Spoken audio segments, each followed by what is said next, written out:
Meu nome é Guilherme Andrew e hoje eu e o meu grupo, Thiago Camilo e Pedro Monteiro, iremos fazer uma análise do acidente Alaska Airlines voo 261.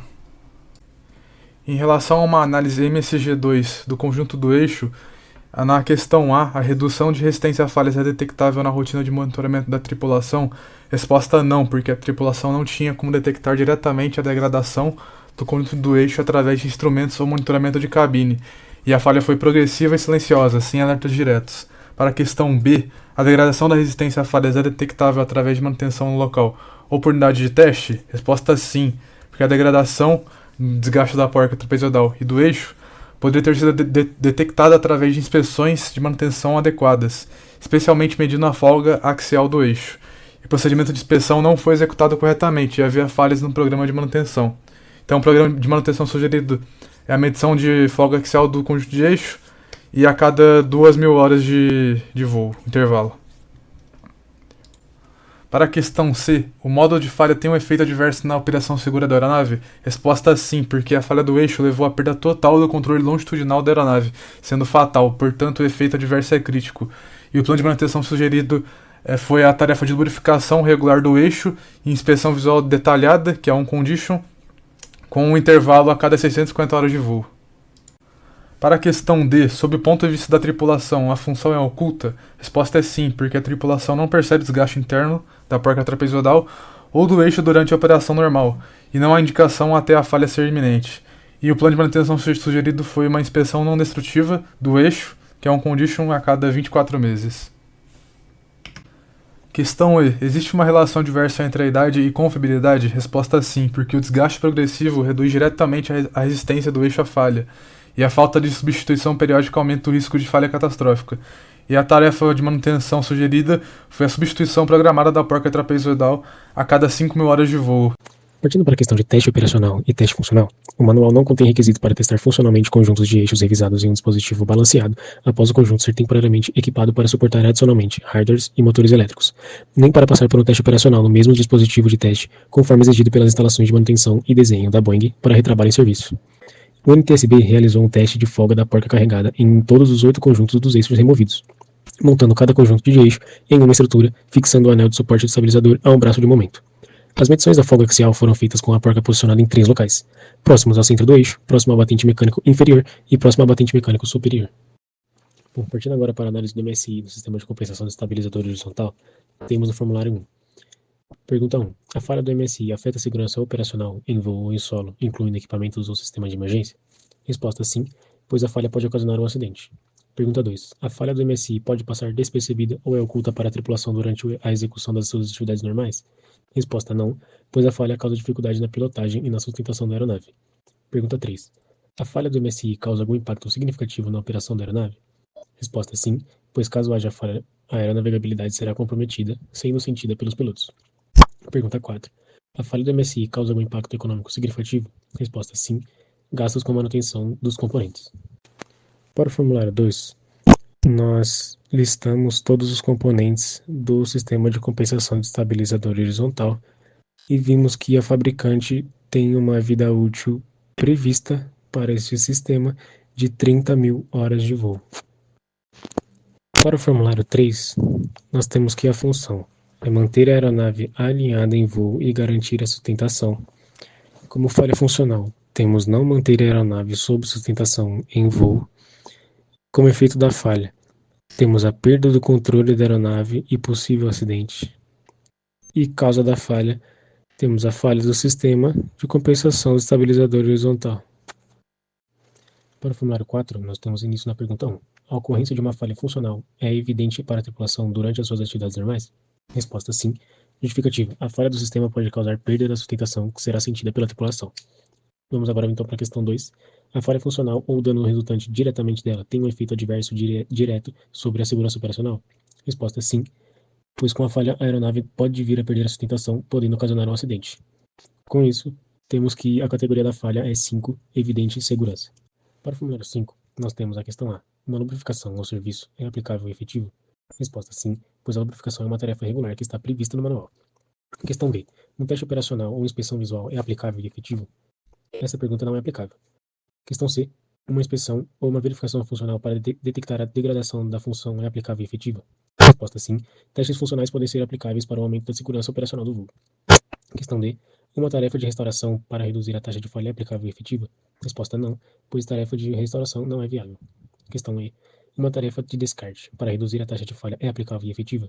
Resposta não, pois as tarefas de desgaste são medidas corretivas para esse sistema, tornando-o ineficaz para a redução da taxa de falhas. Questão F. Existe uma combinação de tarefas que seja aplicável e efetiva? Essa resposta não é aplicável. Por fim, para o formulário 6, nós temos a tarefa 1, de lubrificação. Realizar a lubrificação e troca de graxa para reduzir as chances de falhas por desgaste. Intervalo proposto de 650 horas de voo, previstas pelo NTSB. Descrição dos procedimentos. Lubrificação do sistema de compensação de estabilizador horizontal para garantir a funcionalidade e a prevenção de desgastes da porca e do eixo trapezoidal. E justificativa do intervalo é para garantir a constante lubrificação do sistema. Tarefa 2. Verificação funcional. Realizar no pré-voo uma verificação funcional manual do funcionamento do sistema, no intervalo a cada ciclo. Descrição do procedimento. Teste funcional do sistema para garantir o funcionamento adequado e seguro, e a justificativa do intervalo para garantir que sempre, ao realizar o ciclo, o sistema não sofreu desgastes ou panes. Em relação à análise zonal do sistema de compensação do estabilizador horizontal, a questão 1. A zona contém só estruturas? Resposta não, porque a zona contém estruturas, fiações elétricas, componentes de acionamento, além da estrutura do estabilizador. Questão 2. A zona contém fiação? Sim, existem fiações elétricas para alimentar o motor de atuação, sensores de posição e sistema de monitoramento. 3. A zona contém materiais combustíveis? Se sim, existe uma tarefa que seja efetiva para reduzir a possibilidade de acúmulo de material combustível? Sim, pode haver acúmulo de poeira, graxa e óleo, que são materiais combustíveis. E inspeções e limpeza programadas são realizadas para remover resíduos e minimizar riscos. Questão 4. Existe fiação elétrica próxima de componentes hidráulicos, mecânicos ou elétricos de comando de voo? Sim, existe fiação elétrica próxima aos mecanismos mecânicos de comando de voo. 5. A zona contém proteção contra LHIRF? Sim, a zona possui essa proteção. Para o formulário 2, a tarefa de manutenção sugerida foi a inspeção visual e verificação de folga axial do eixo e porca trapezoidal do estabilizador horizontal, com um intervalo de 2.000 horas de voo. Para o formulário 3A, sobre inspeção da fiação elétrica, na questão 1, uma inspeção zonal GVI por si só é efetiva para toda a zona? Resposta não, porque a inspeção zonal GVI ela não é suficiente por si só para cobrir toda a zona de fiação elétrica. Questão 2. Deve existir uma GVI dedicada para a fiação elétrica? Sim, deve existir uma GVI dedicada para a fiação elétrica, como cabo de alimentação principal e cabo de controle eletrônico. Questão 3. Deve existir uma inspeção detalhada dedicada para a fiação elétrica? Sim, deve existir uma inspeção detalhada dedicada para a fiação em localizações de difícil acesso.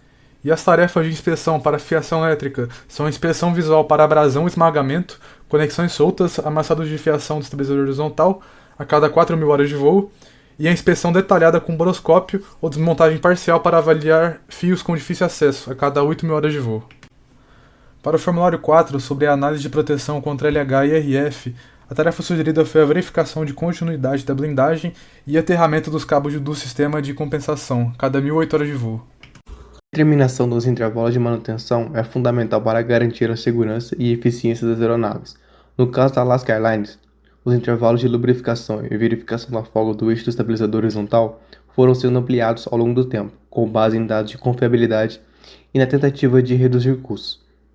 Inicialmente seguiu o MCG2, mas depois passaram a considerar diretrizes do MCG3. No entanto, essa extensão de intervalos não analisou detalhadamente os impactos individuais de cada tarefa, o que contribuiu para o acidente do voo 261. Como sugestão, seria mais seguro manter os intervalos próximos aos recomendados pelo fabricante e realizar análise mais criteriosa antes de qualquer alteração. Além disso, seria prudente adotar uma abordagem mais conservadora para tarefas ligadas a sistemas críticos, como estabilizador horizontal, mantendo inspeções frequentes e bem documentadas. Ao longo do tempo, a Alaska Airlines promoveu diversas mudanças nos intervalos de lubrificação do eixo do estabilizador horizontal de sua frota MD-80, distanciando-se progressivamente das recomendações iniciais do fabricante. Os documentos originais da McDonnell Douglas, ainda sob a filosofia do MCG2, indicavam uma lubrificação entre 600 e 900 horas de voo. Mais adiante, já sob os critérios do MCG3, essa orientação foi atualizada para cada cheque C, ou seja, aproximadamente a cada 3.600 horas de voo, ou 15 meses, o que ocorresse primeiro. Entretanto, ao invés de seguir esse padrão, a Alaska Airlines adotou uma série de mudanças em seus próprios intervalos operacionais. Em 1985, a companhia já executava a tarefa a cada 700 horas. Em 1987, ampliou para 1.000 horas e depois para 1.200 horas em 91, e finalmente em 94 para 1.600 horas de voo. Até aqui, vemos uma tendência preocupante. a tentativa de otimizar custos e manutenção com base em critérios internos, muitas vezes sem o devido respaldo técnico dos fabricantes. Mas o ponto mais crítico dessa história acontece em 96. A Alaska Airlines retira a lubrificação do eixo do cheque A e a transfere para um cartão de tarefas controlado por tempo, estabelecendo um novo intervalo de 8 meses ou aproximadamente 2.550 horas de voo. Essa mudança não apenas amplia de forma significativa o tempo entre lubrificações, como também rompe com a vinculação direta da tarefa a cheques periódicos, o que na prática dilui a responsabilidade e o controle direto sobre o sistema vital. Mas o que chama a atenção é que toda essa mudança do intervalo foi aceita pela FAA. O inspetor responsável pela fiscalização da Alaska Airlines, o PMI, revisou e aprovou oficialmente esse novo intervalo de lubrificação em 96. A companhia usou como justificativa o intervalo de 3.600 horas de voo ou 15 meses, sugerido no MCG3, só que esse dado foi aceito meio que no piloto automático, sem uma análise mais cuidadosa de como poderia afetar a segurança do componente. Ou seja, a FAA confiou nos dados que a própria companhia apresentou e acabou dando uma certa liberdade para um intervalo bem maior do que o original, sem exigir uma avaliação tarefa por tarefa, o que hoje a gente vê que foi um erro bastante grave. Somente após o incidente, em 2000, a FAA reconheceu a gravidade da falha e impôs uma correção. Os novos intervalos de lubrificação foram drasticamente reduzidos para 650 horas de voo, por meio das diretrizes AD. Infelizmente, essa medida só veio depois de uma tragédia, demonstrando como decisões regulatórias frágeis podem comprometer a segurança de voo. A tabela mostra como a Alaska Airlines foi alterando os intervalos para a verificação da folga do eixo do profundor, que inicialmente é recomendada pela fabricante Douglas a cada 3.600 horas de voo, cheque C. Em 1985, a empresa passou a realizar a tarefa a cada 2 cheques C, ou cerca de 5.000 horas. Em 88, esse intervalo aumentou para 6.400 horas. Em 96, foi ampliado drasticamente para 9.550 horas, cerca de 15 meses. Apesar das mudanças, a FAA aprovou novos intervalos com base em uma análise feita pela própria companhia, usando dados de 5 aeronaves de frota. O problema é que a verificação das folgas, uma tarefa crítica, não foi avaliada de forma isolada.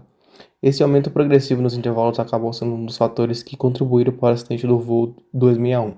Após o ocorrido, a FAA determinou que a verificação da folga passasse a ser feita a cada 2.000 horas de voo.